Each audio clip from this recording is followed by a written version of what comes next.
my joy to welcome you this night to our Good Friday service.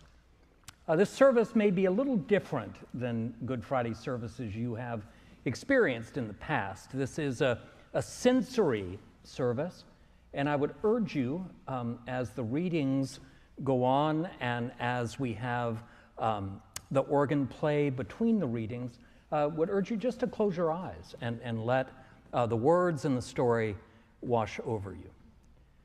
Good Friday is always a difficult day. And I'm thankful that you are here tonight because I truly think that the only way we get to Easter is through Good Friday. So now I'd like to call on Doe Martin to lead us in our opening prayer.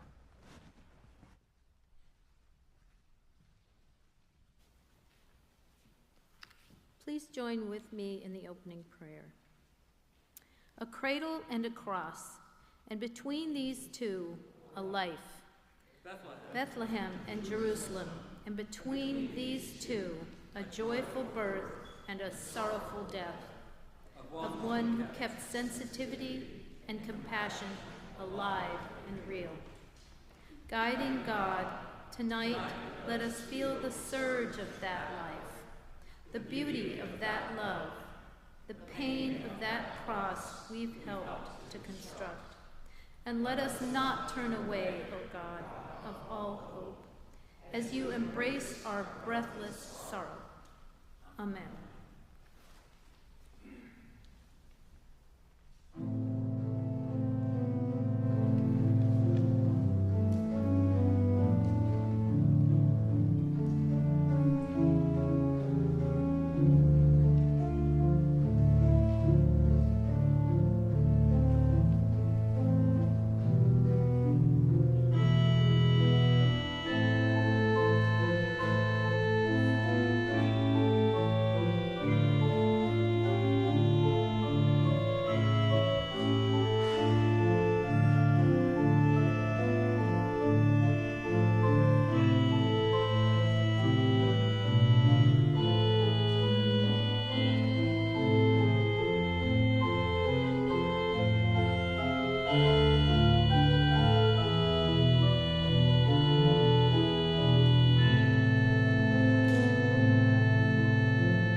I invite you now to rise as you are able and to join with me in our call to gather.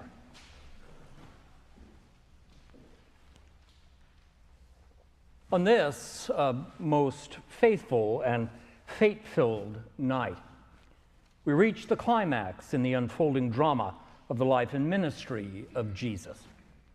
This is a fateful time because we have been a faithless people.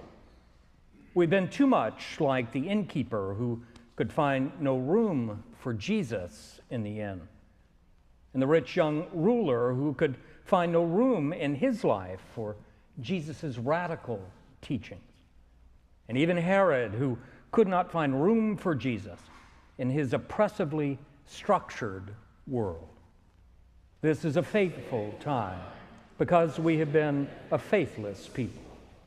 We have been too much like James and John, who promised to follow Jesus but demanded choice seats, and Peter, who hailed Jesus as the Christ but wanted nothing to do with a suffering servant. Even Judas, who loved Jesus much but wanted him to claim a throne of messianic power and might.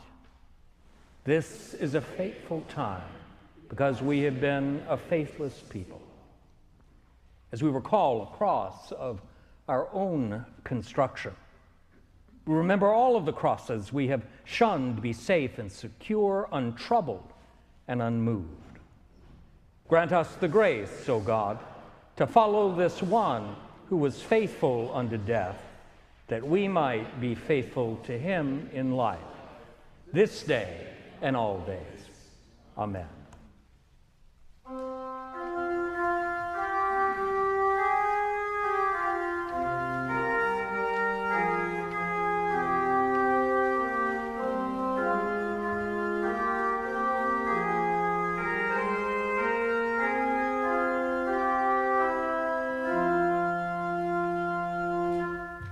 Across our construction will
seated. Please join me in the prayer of confession and the promise of ever-present grace. God of passion, at this moment of betrayal and death, we remember those times we have been part of the crowd, seeking our best interest over what is right and good. God of fidelity, on this day of fear and denial, we remember those times when we choose the path of safety over loyalty to your way. God of constant presence, at this moment of despair and loss, we remember the ways we have wandered away from your presence, only to complain that we were abandoned. God of the cross, for all the ways we have missed the mark, for all the ways we have missed the mark, for all the ways we have come up short, forgive us. Through your grace, bring us back into relationship and help us find your path again. And now a time for silent confession.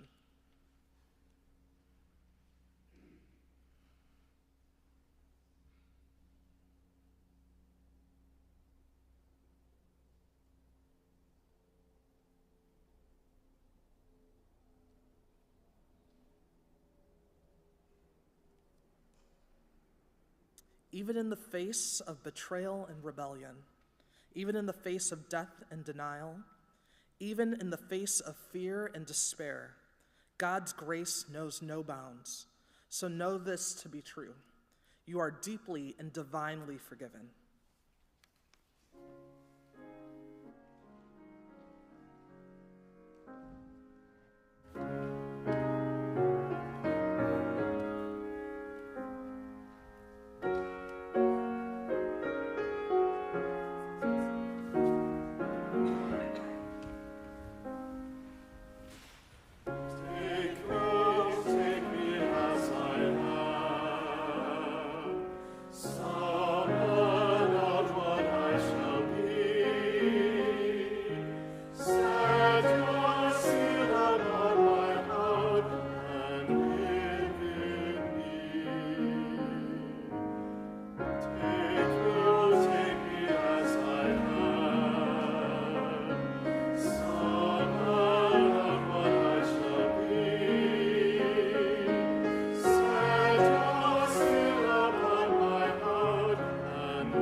This reading is from Psalm 22, verses 1 and 2, verses 9 to 11, and verse 19.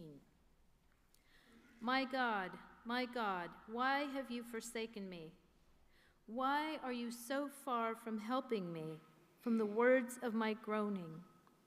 Oh my God, I cry by day, but you do not answer, and by night, but find no rest. Yet it was you who took me from the womb. You kept me safe on my mother's breast. On you I was cast from my birth, and since my mother bore me, you have been my God. Do not be far from me, for trouble is near, and there is no one to help. But you, O Lord, do not be far away. O my help, come quickly to my aid. The word of God for the people of God. Thanks be to God.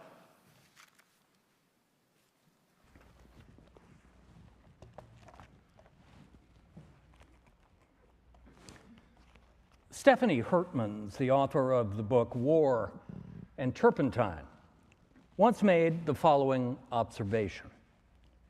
He wrote, "Nothing makes a deeper impression upon a young man than seeing his strong mother suddenly grief-stricken and hurt." Tonight, we will see and hear the story of Jesus' execution through the eyes of Mary, Jesus' strong but grief-stricken mother. And I can only imagine what it was like for Jesus to see her so. Taken from an epic poem by John Lynch, our reflections on this God's Friday are stark and raw, painful and poignant, and so very difficult to hear coming from the one who had loved Jesus with all of her heart and soul. So let these reflections wash over you as we move towards death's darkness. And like Mary, I would urge you this night not to turn away.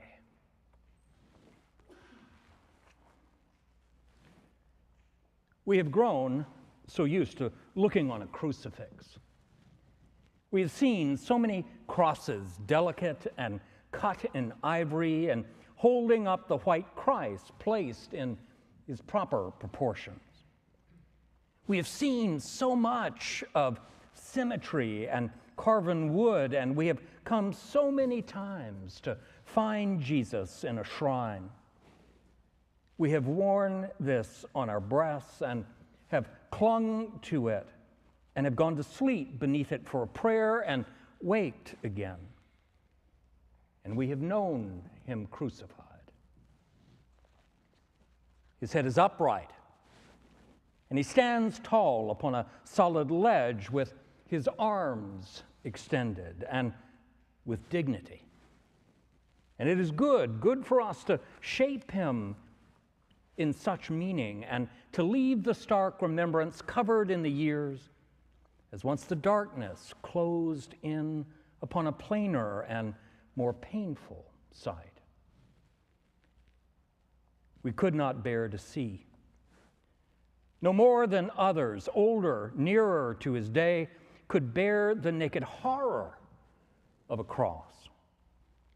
They could not look upon a crucifix so easily, his first followers. They could not look, for in their lifetime they had seen people nailed. Beyond a city's gate, along a road, they'd seen them, bodies broken, stretched and drawn and taut upon a stake and crossbar, nailed to it and reddened, writhing like a raw scar cut deep against the sky. They'd seen them twisted, sinking of their own weight as they pulled upon the nails, with tongues extended, heads that swung in torture side to side, that lifted up and cried for death in babbled spurts of sound. They had seen them. They had seen people nailed. And there was the sound.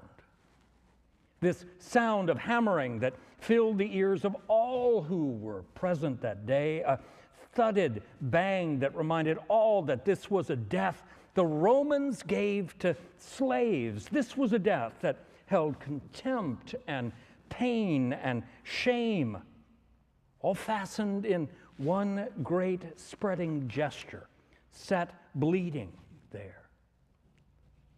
And this was his death, done to him upon a hill, and they could not be quick in looking, even on such a painful sign.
His mother was nearby. She saw him. She could see his cross in making, full and plain.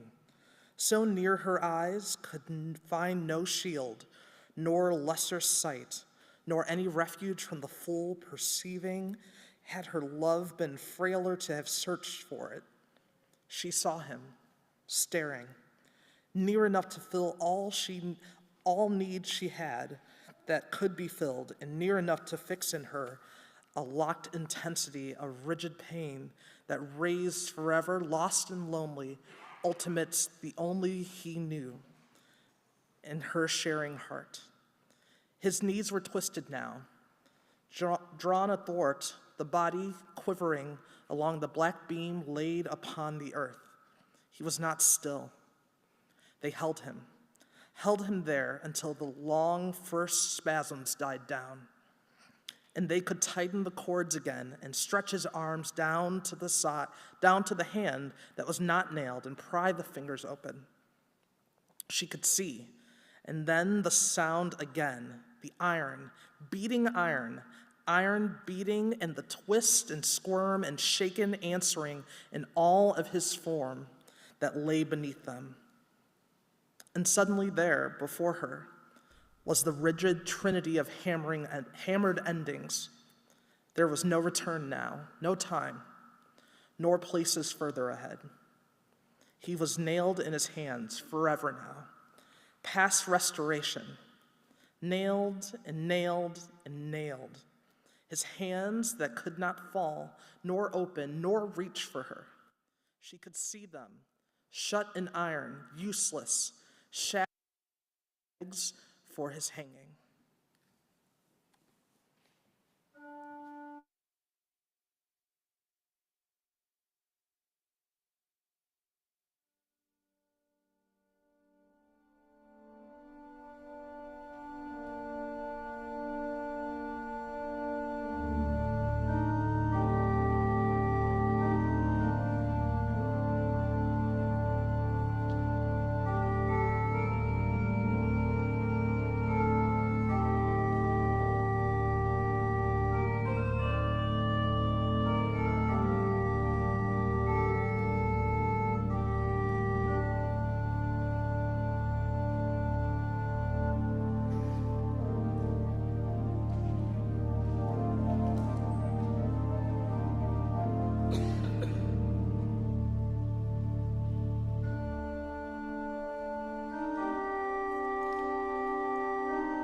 A sigh as if wind brushing along a grain field moved on the crowd.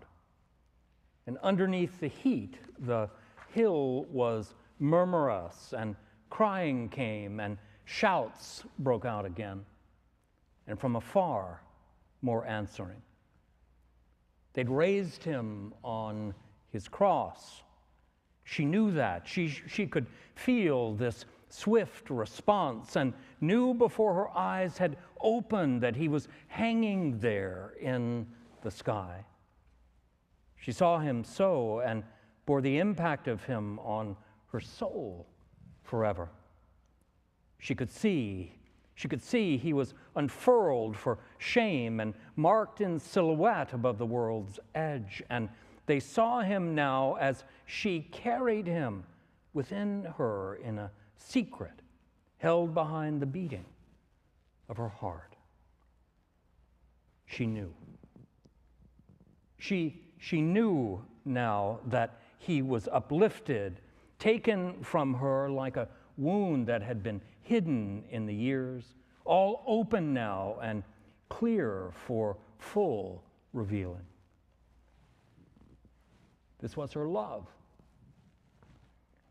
here, and she was not absent. He was speech for her who never spoke, and sign that she had made him sacrifice within her at his birth, and in him found her long obedience.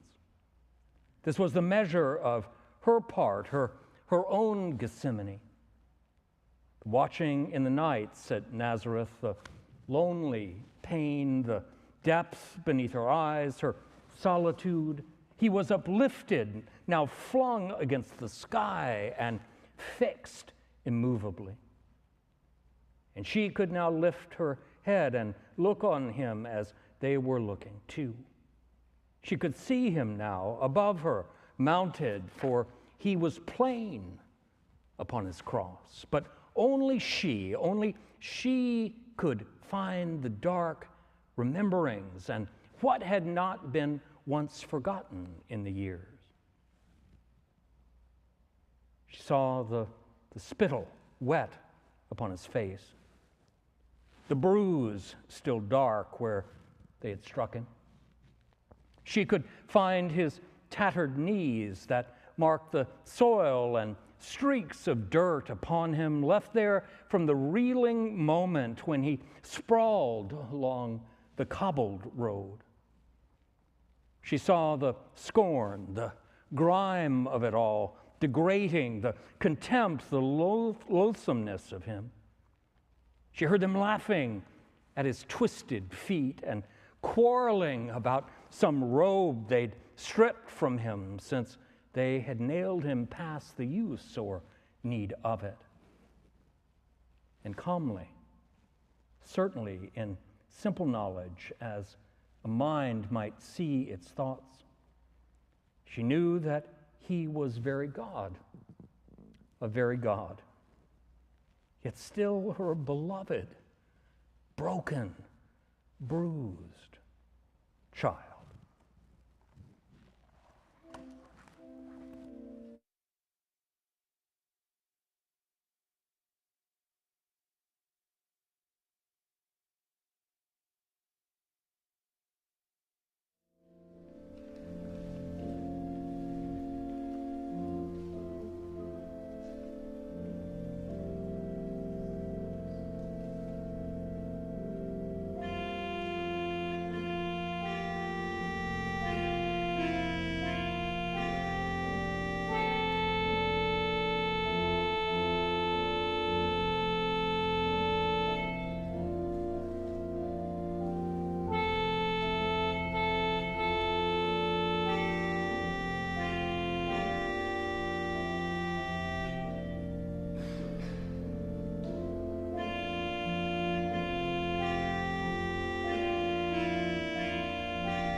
She did not turn away.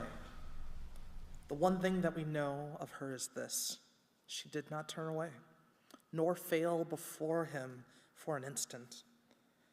It is not recorded that she wept or asked for pity. It has not been written of her that she languished, crushed and broken on the drawing length of hours, where he stared above their heads and felt his warm blood spurting at the nails. She stood beside his cross. John tells us that. She stood and spoke no word. And he could find her there, unflinching, statured by the long preparing, grown to this, and strong enough to meet his last need and to wear her last tremendous majesty. She was his mother. Yet what she had given him was broken now and scourged and spiked upon a beam. Soon he would be bereft of Bethlehem, and she would see her life fade out of him, and all her giving moved to darkness and an end. He was her birth, but now no angels came, nor shepherds climbed to find him at her hands. And this was not a night of silver stars hushed all above a cave where Joseph's footfall and his presence made a sweet loneliness. And she was watching over her child upon the straw. They had all gone away, but she had not gone away. She now stood in this day, a day that glared in unrelenting light, a hill with sweating crowds, a place that smelled and wavered in the heat. She was now here, a figure lost and unregarded, one among a multitude, and muted, lost. But she was here, for she was his, and she would bear him unto death.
She looked again to find him darkening.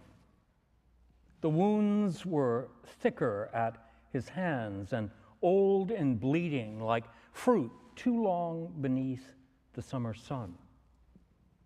His bruises had been turning dark and flies were at his head, and he had sagged as if a weight had pulled upon his shoulders, and he had ceased to strain against the crossbeam. He was as a man who hung upon the sinews of his arms and did not rise, nor turn, nor fall, but only hung, enduring time and pain. He hung in pain, unmoving in the clear essential hold of it that was like air above him and around him, pressing inward, constant, near and unrelieved and still. She saw him in his agony, the small unconscious flicking of his tongue to wet his lips, the eyelids, patient, weary, closed against the light, the unprotecting weight of him, the gentleness that even now the savage spiking and the twisted long distortion could not break and could not change. And then the darkness rising like a thickened mist had covered him, and voices softened down to harsh, infrequent whisperings that bore the evidence of all.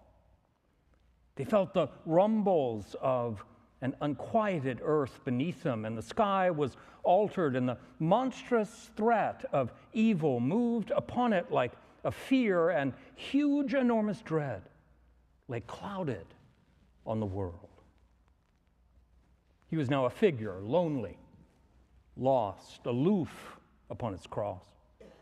And in his pain, he had gone beyond the reach of human ease. For some lengthened moments now, he had not raised his head, nor moaned, nor seemed to live.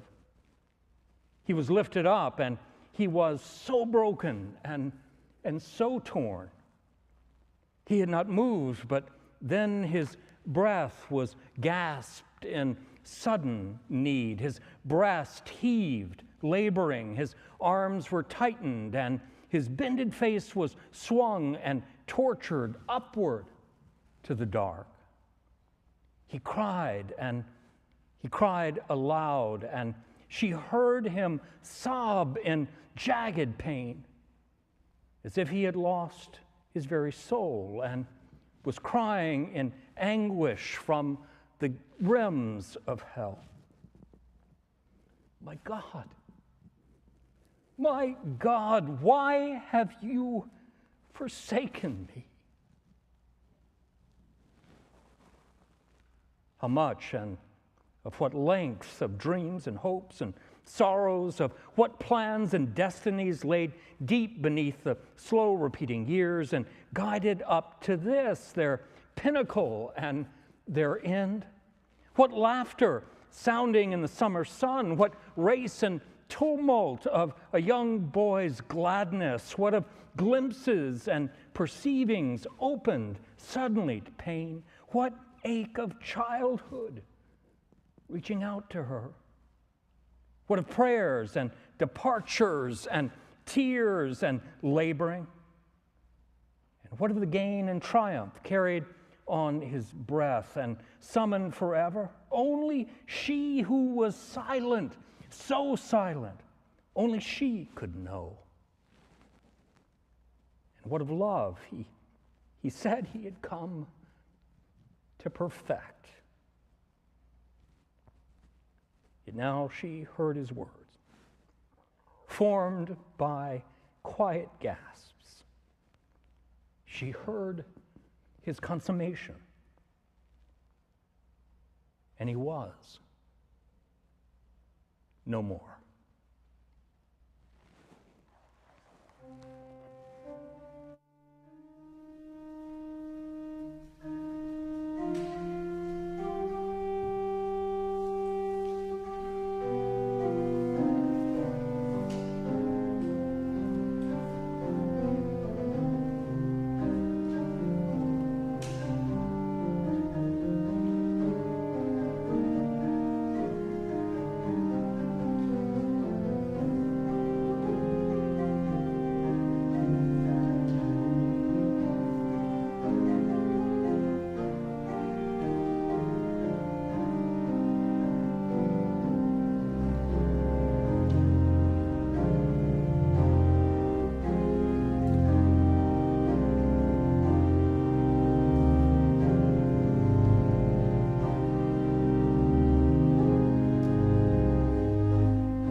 and all the world was gone. She was left among the shadows of an empty earth, and in nothingness. There were no sounds, no sights, no movements. There was nothing now, no ground, nor quaking in the ground, no dark, nor cries, nor sobbing close to her. There were no gathered groups that turned away with fear upon them and with their hands that beat their breast. There was no wind, nor heat, nor tired ache. There was only nothingness, and he who was a gray face staring out of sightless eyes. The substance and the forms of solid things had all gone. There was no time nor place, but only he who did not move, but hung so still, so limp, so heaved upon the nails. She saw him, dead. Dead. He would not cry again, or thirst, or bear the agony of his open wounds. And this was the first time she was utterly alone with nowhere she could think to, or could hope or ask to be. He was gone from the earth. She looked to him. The tumult and the throng, the hill, the shouts, the dark had all vanished. Yet there was only he, his wounds, his riven hands, the shape and red of him, the opened mouth so loosened and so dark. There was only he who did not live.